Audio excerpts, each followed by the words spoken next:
Hey there, welcome back. In today's lesson, we're almost to economic systems. I promise we're getting there. Today, we're going to talk about economic questions. In the previous lesson, we talked about economic goals that each society has to strive for. Today, we're going to talk about different economic questions that they have to ask themselves. In order to determine what economic system they have, there are three main questions that they have to determine. So stick around and make sure you're in your interactive notebook.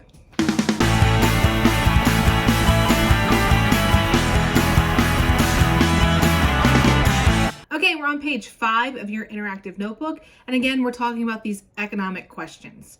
So let's start off with our own essential question before we get into the other questions. Lots of questioning today. So our essential question for today: what questions must a society answer to determine their economic system? We're gonna have lots of questions today. Questions. Ultimately, there are three questions that a society has to ask itself. Basically, it goes something like this. Hey, what kind of economic system should we have? I don't know. What do you think? I don't know. Maybe we could think of something. I feel like there's some questions we need to ask ourselves, and then we can determine it. Terrible acting, but you get the point. So, our three economic questions. Here we go. First off, we have to decide who decides what to produce.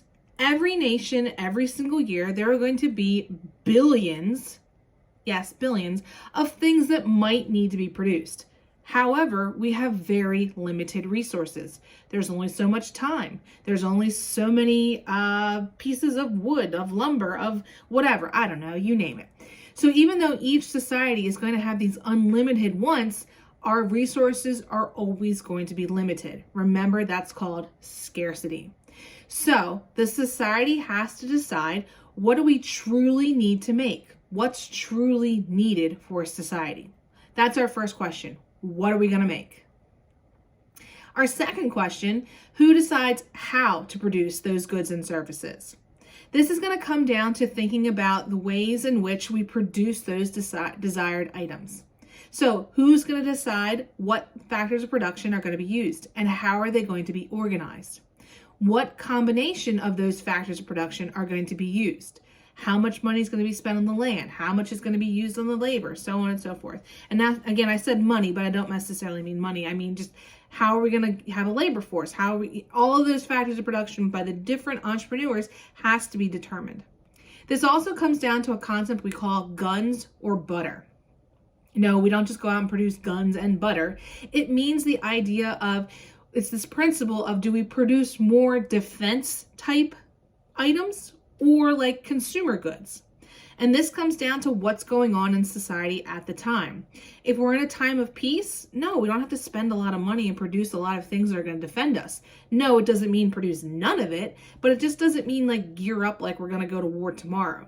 If we are currently in a war, we are going to scale back production on those consumer goods. We don't need things that are luxury items to fight a war. We're going to need weapons and ammo and things like that. So it's this kind of like balancing act of what do we need more and how are we going to use our factors of production to produce it.